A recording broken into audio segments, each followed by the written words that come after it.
এই জায়গায় যারা আছেন খানা খান কারা কারা? মাশাআল্লাহ। এবার আমরা হাত তুলে বলি, অন্যান্য ধর্মের মানুষ খানা খায়নি। চাল ডাল কে দেয়? বলেন কে দেয়? তাহলে চাল ডাল আল্লাহ দেওয়ার ফায়সালা। ইমানদার মানে বলেন স্বেচ্ছায়, বলেন ইমানদার মানে, আর বেঈমান মানে অনিচ্ছায়। নামান হাতেই তো বুঝছেন। তাহলে আল্লাহ খাবার খাওয়ায়, এটা ইমানদাররা আমরা সহজে মাইনা নিই।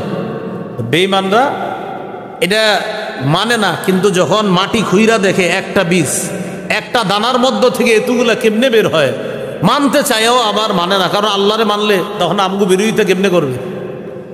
তো এই জন্য সাধারণ গোলামির মধ্যে সবাই সামিল। ইমানদার স্বেচ্ছায় সামিল, আর বেঈমান অনিচ্ছায় সামিল। এটাকে বলা হয় সাধারণ দাসত্ব বা সাধারণ গোলামি। পবিত্র কোরআনে ইবাদত বা গোলামি মৌলিকভাবে দুই প্রকার। এক নম্বর সাধারণ গোলামি বা সাধারণ দাসত্ব, দুই নম্বর বিশেষ গোলামি বা বিশেষ দাসত্ব।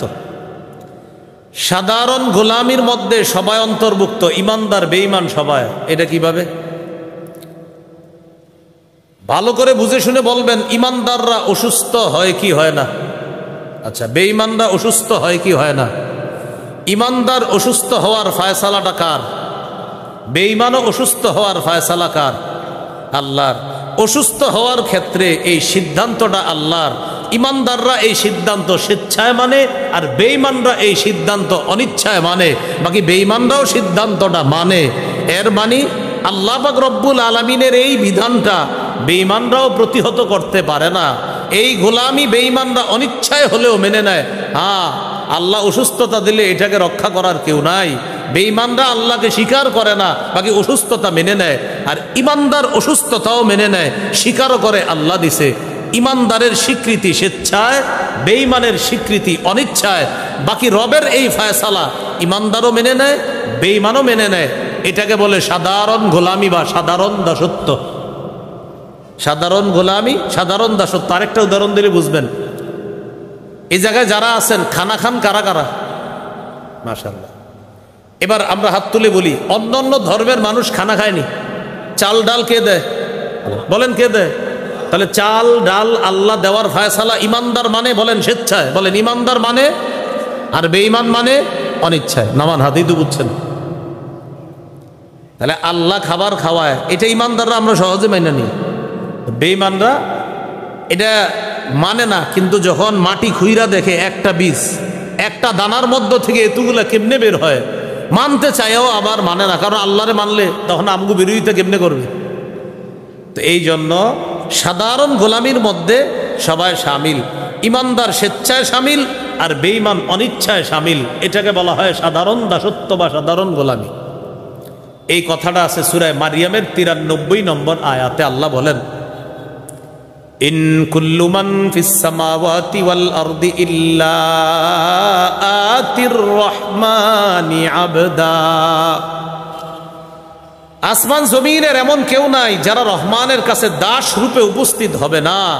আসমান জমিনের সকলেই রহমানের কাছে দাস রূপে উপস্থিত হবে।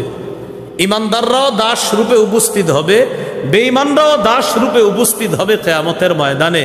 বাকি ইমানদার কিয়ামতের ময়দানে আল্লাহর কাছে তার গোলামি হবে গ্রহণযোগ্য, বেঈমানের গোলামি গ্রহণযোগ্য হবে না।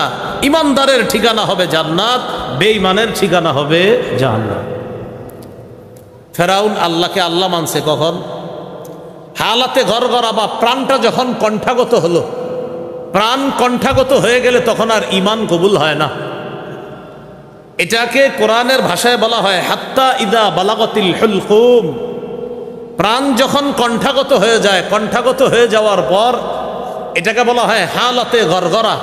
প্রাণ বের হবে হবে অবস্থা। এখন ওই মুহূর্তে যদি বলে আমানতু আন্নাহু লা ইলাহা ইল্লাল্লাযী আমানাত বিহি বানু ইসরাঈল ওয়া আনা মিনাল মুসলিমিন। ফেরাউন মরে যাবে ওই মুহূর্তে বলতেছে আমি ঈমান আনলাম ওই সত্তার উপর, যেই সত্তার উপর বনি ইসরাঈল ঈমান আনছে। ফেরাউন ঈমান আনছে, স্বীকৃতি দিয়ে দিল ফেরাউন। আল্লাহ তাআলা জবাব দিয়ে দিলেন, আল আনা ওয়াকাদ আসাইতা। এখনই বানানো, একটু আগেই তো নাফরমানি করছো, এখন তোমার প্রাণ কণ্ঠাগত, এখন ঈমান আর গ্রহণযোগ্য হবে না। ফেরাউনও আল্লাহকে আল্লাহ মেনে নিচ্ছে, ঈমানও আনার স্বীকৃতি দিয়ে ফেলেছিল, আল্লাহ গ্রহণ করে নাই। কিয়ামতের ময়দানে সবাই বুঝবে যে আসলে রব একজন, তিনি হলেন আল্লাহ।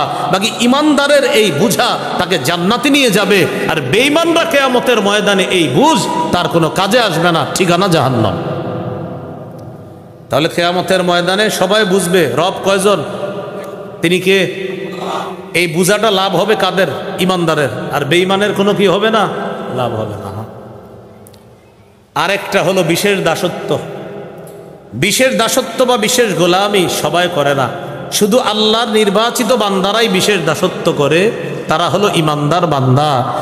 এই বিশেষ গোলামি করার কারণে ইমানদারদেরকে কিয়ামতের ময়দানে আল্লাহ বিশেষ নিরাপত্তায় জান্নাত দান করবে। সূরা ফুরকানের 63 নম্বর আয়াতে আল্লাহ বলেন, ওয়াইবাদুর রহমানিল্লাযীনা ইয়ামশুনা আলাল আরদি হাওনা ওয়া ইযা খাতাবাহুমুল জাহিলুনা ক্বালু সালামা। রহমানের বান্দা তারা যারা জমিনে বিনয়ী হয়ে চলে, নত হয়ে চলে, তারা হলো রহমানের বান্দা। এখন আপনারা বলেন জমিনে নত হয়ে কি সবাই চলে না কিছু মানুষ? তো তারা হলো আল্লাহর নির্বাচিত বান্দা যারা বিনয়ী হয়ে চলে। বুঝাইতে চাইলাম এই বিশেষ মানুষগুলাকে কিয়ামতের ময়দানে আল্লাহর বিশেষ দেওয়া মর্যাদা আল্লাহ জান্নাতে অধিষ্ঠিত করবেন। এবার আল্লাহর কাছে একটু দোয়া করি, বলেন আল্লাহ আপনি আমাদেরকে বিশেষ গোলামি করার তৌফিক দান করেন, যেন আমরা আপনার বিশেষ বান্দাদের অন্তর্ভুক্ত হতে পারি। তাহলে একটা সাধারণ গোলামি আর একটা বিশেষ গোলামি। সাধারণ গোলামিতে সবাই অন্তর্ভুক্ত, আর বিশেষ গোলামিতে শুধু ইমানদাররা অন্তর্ভুক্ত। আল্লাহ আমাদের সকলকে বিশেষ গোলামিতে আমরা যেন শামিল হতে পারি, আল্লাহ তৌফিক দান করেন।